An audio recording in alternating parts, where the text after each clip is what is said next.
Level 1, the Dreg. You were born owing. The first thing this hive ever gave you was an itemized list of the debt, air, water, and the weight of your own body on a walkway somebody else maintains. Nobody reads it aloud to you. It is simply true. The way the dark under the sump is true. And you learn it properly the first time a pump stack fails and the price of breathing goes up by the hour. You have no house ink. You have no name anyone writes down. Down here they call you Dreg. And it is not an insult. It is a category, the way rust is a category. What you want to know before you have the words to ask it is whether there is a level in this hive where a person stops belonging to somebody else. Your filter came off a dead man's face in the outflow, 11 days after he stopped needing it. There is a crack across the seal. Thin as a hair, packed with resin you chewed soft yourself. Before you speak, you touch 2 fingers to the seal to check the resin has held. You will do this for the rest of your life. Above your head on the gantry that carries the clean air, gangers of House Orlock walk the line with autoguns slung and iron worked into their skin. They do not look down. They have never once learned your name. And the fact that this does not offend you is the most accurate measurement anyone has ever taken of where you stand. You drag salvage, plasteel, cable, whatever the last collapse left in a shape worth carrying. You are paid in water credit, and the credit is set by men you will never meet. Then a ganger stops you at the checkpoint. One eye a voice ruined by lung rot, iron rings through the cartilage of both ears. Odret. He weighs your load and asks you the tonnage, and you tell him the true number when the lie would have paid you 3 days of water. He takes the filter off your face without asking, turns it over, looks at the crack in the resin, and hands it back. The house does not give, he says. It lends. He tells you where to stand at shift end. You go because nobody in your life has ever told you to be anywhere.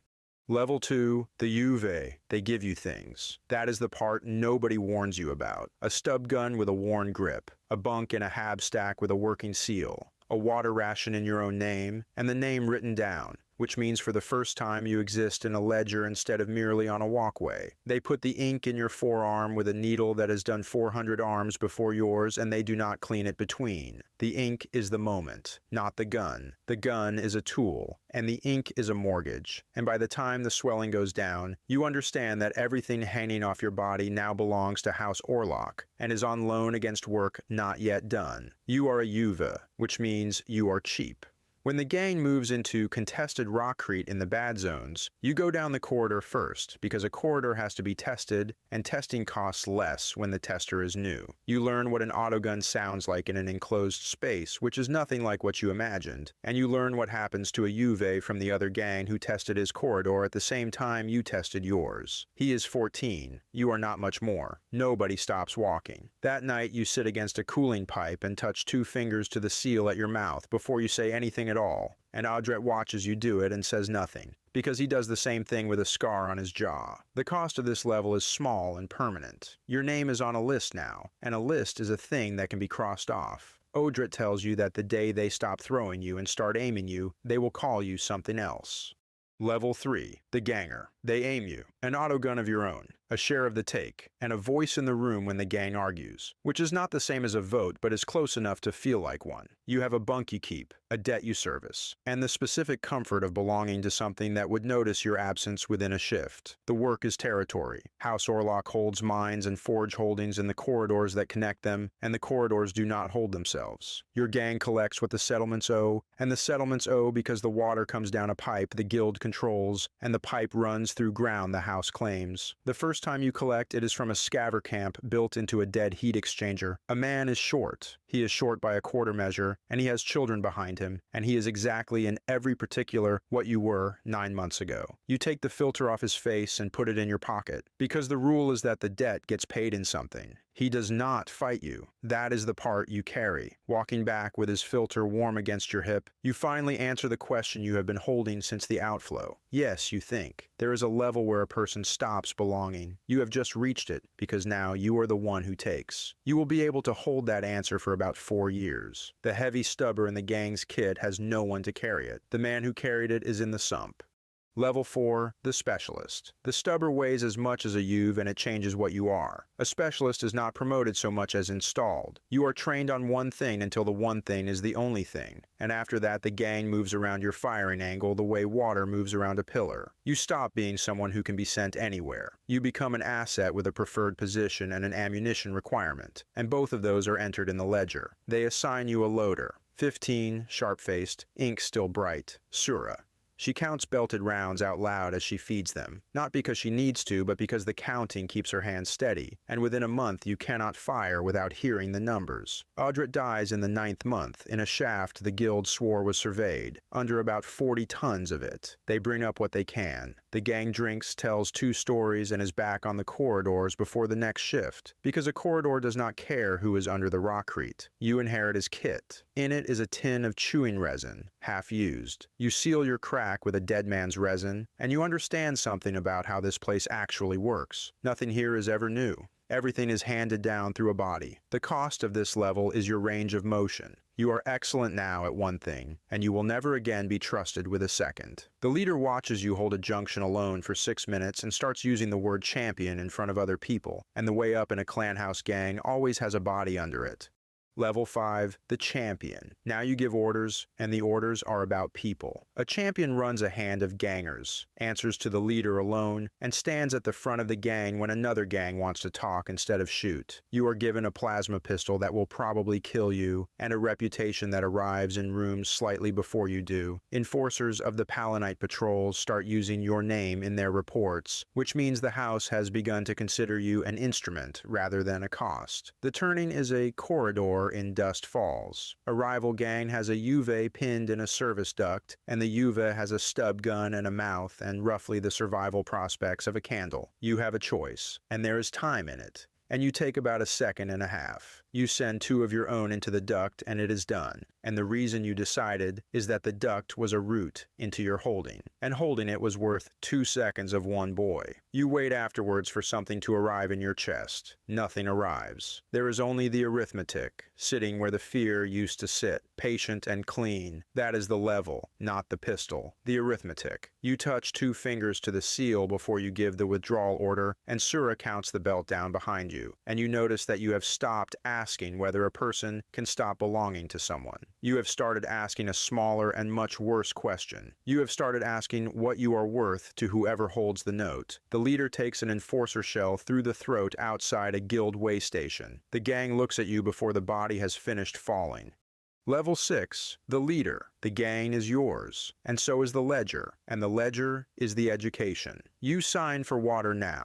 You sit across a folding table from a gilder with clean fingernails and a portable cogitator, and you negotiate the price of a settlement's survival while his 2 hired guns look bored. You divide the take. You set the tithes. You decide which of your gangers eats a fine and which one eats a beating. And you see the sheet, all of it. What the settlements pay, what the guild takes off the top, what House Orlock draws from the corridors, and what is left over for the gang that bleeds to make the rest of it move. The number that reaches your people is a rounding error inside a number that reaches the mid-hive. The guild deal costs a corridor held for 11 minutes at the pump house. You send Sura, because she is the steadiest hand you have, and because 11 minutes is survivable if the count is clean. You are 200 meters away with a Vox open, negotiating, and you hear her counting the belt down in your ear, 70, 50, 30, calm as a machine, and then you hear the count stop at 9 and you keep negotiating, because the man across the table is watching your face, and the deal is worth more than the sound in your ear. You sign. Water comes down the pipe for 3,000 people. You did that and it cost a girl who could not stop counting out loud, and both of those are true at the same time, and neither one cancels the other. The cost of this level is the last comfortable idea you had, that the debt was ever about you. It was never about you. You are a collection point. 2 smaller gangs send word that they would rather kneel than fight.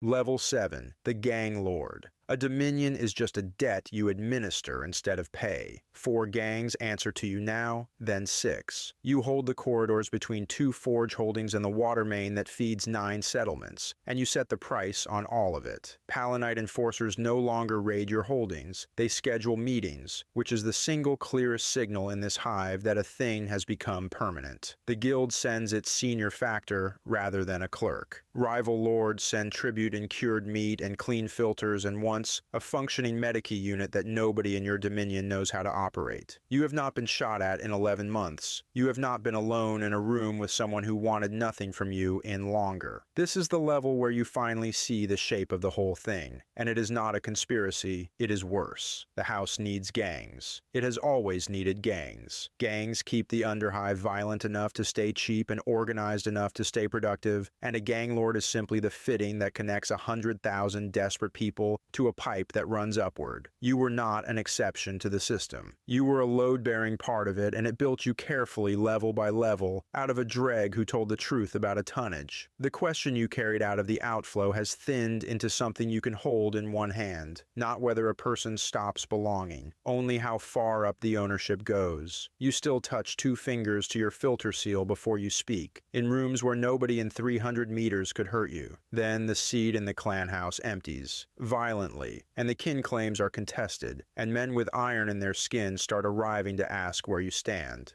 Level 8, the House Lord. The air in the clan house is clean, and it is the loneliest thing you have ever breathed. No filter, no seal. Recyclers the size of hab blocks, running somewhere below you, tended by people whose names are not written down. You sit the seat of House Orlock with the iron of a clan house on your arms, and the corridors, the mines, the forge holdings, the water main, and every gang crawling through all of it now report upward to a room that contains you. No one who came from the outflow has sat here in living memory. The old blood in the house says it out loud, quietly, in the corners. You let them. Iron settles claims here, and yours is settled. For 11 days you believe you have arrived at the top of the ladder. On the 12th, an emissary comes down from the Spire. Not a lord. An administrator with a cogitator and soft shoes and no weapon at all, and he reads you the tithe that House Orlock owes the Lord of Hive Primus for the coming cycle. It is a number that would empty every holding you have ever bled for. He does not threaten you, because threats are for people with options. He explains the schedule. Then he says, without any weight at all, the thing you have been climbing toward since a checkpoint in the sludge. Your house has always been on loan. You take the old filter out of your pocket. Cracked seal, dead man's resin, chewed soft by a boy who owned nothing. You turn it over the way Audret turned it over, and you touch 2 fingers to your bare lip before you answer him, because the hand does not know the filter is gone. So here is the answer, plainly, after 8 levels, and everything they took.